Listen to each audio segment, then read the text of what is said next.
Pag pinagbobobola, resist the temptation to digest the bola. Ihanda nyo ang inyong sarili dahil mayroon siyang balak sa inyo.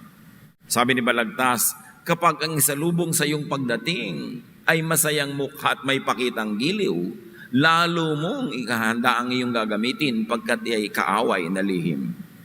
Pag sobrang laging masaya, laging may sinasabi, ang ganda ng buhok mo, ang ganda ng damit mo, pero alam mo namang mamangit-mangit yung buhok mo. Yung naku, ang talino ng anak mo, ang ganda ng bahay mo, wala nang ako di purihin ka, mangungutang yun. O may hihingin, o may kailangan sa'yo. O may ikinukubling panlilin lang na ang pangtago niya, bola. Proverbs 26:28, a flattering mouth works ruin. Huwag kayong magbukas ng tainga sa mga bolero at bolera. Wala kayong mapapala.